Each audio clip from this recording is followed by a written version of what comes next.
So good to see President Trump back. He returned to the political arena over the weekend. He gave a speech at the North Carolina Republican Convention.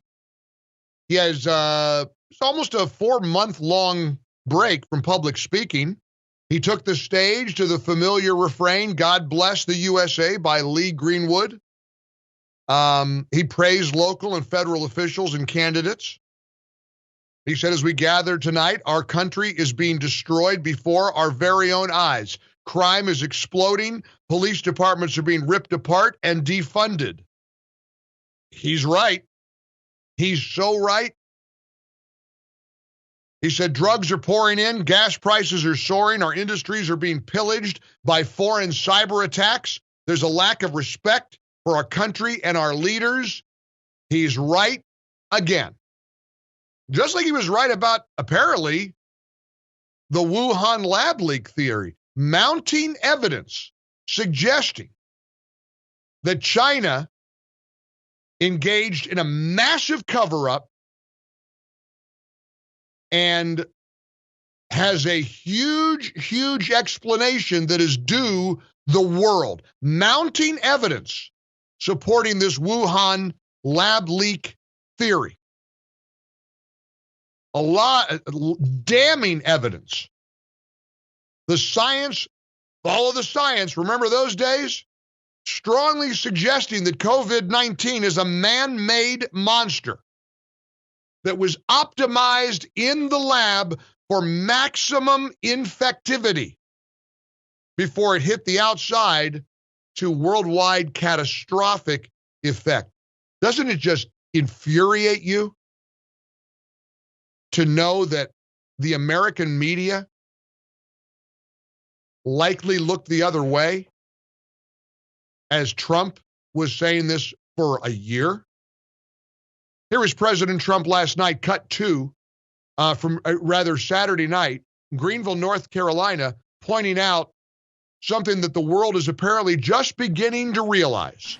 The media, the Democrats, and the so-called experts are now finally admitting what I first said 13 months ago. The evidence demonstrates that the virus originated in a Chinese government lab. Couldn't say it. You couldn't say it. And Dr. Fauci, who I actually got along with, he's a nice guy. He's a great promoter, you know. Not a great doctor, but he's a hell of a promoter. He likes television more than any politician in this room. And they like television. But he's been wrong on almost every issue. And he was wrong on Wuhan and the lab also. Very wrong. Which brings us to the issue of reparations. We hear that word a lot. How about China's reparations to the United States? What does China, if this is true, and that there's two key pieces of evidence as written about in yesterday's Wall Street Journal by Dr. Stephen Quay and Richard Mueller. The two key pieces, the first relates to the nature of gain-of-function research, in which microbiologists tweak a virus's genome to alter its properties, making it much more transmissible and more lethal. There's just damning science suggesting that the double CGG sequence, as it's called, has never been found naturally among the entire group of coronaviruses that includes CoV-2, which causes COVID-19.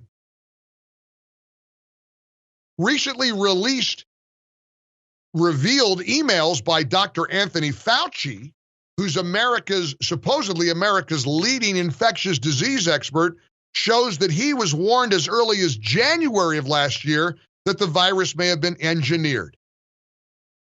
And of course, we know that in the Senate hearing last month, Fauci admitted he couldn't be certain that the Wuhan Institute of Virology in China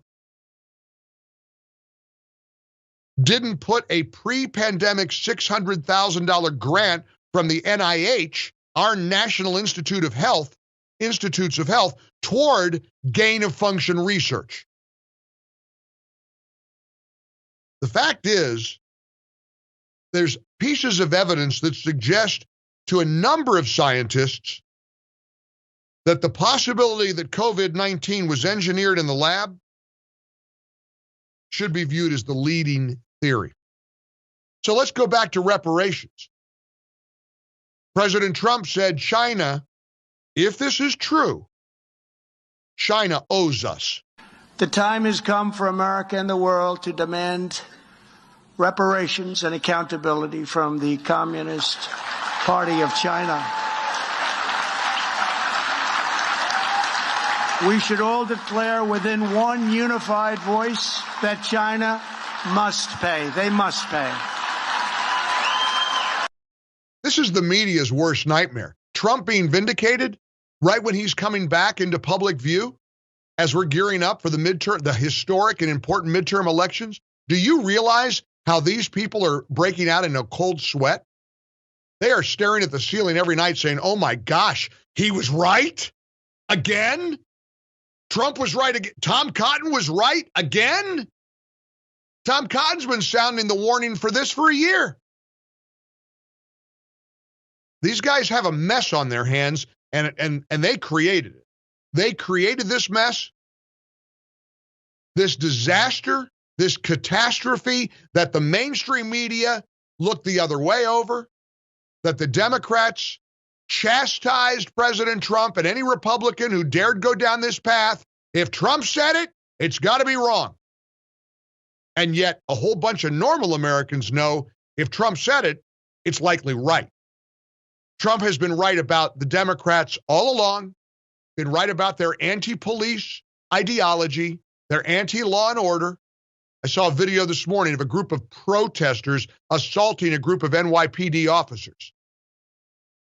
And these clowns with their defund the police garbage now having to backtrack saying, oh, we got to get more cops. We can't have less cops. We need more cops. Our cities are falling apart. And the Democrats are missing in action. Nowhere to be found on this. And Trump pointed something out that was very, very crucial as we head into the election of 2022. Democrats, they stick together like nobody's business. For some reason, Republicans seem to have a problem doing so. As we gather tonight, our country is being destroyed before our very own eyes. Crime is exploding. Police departments are being ripped apart and defunded.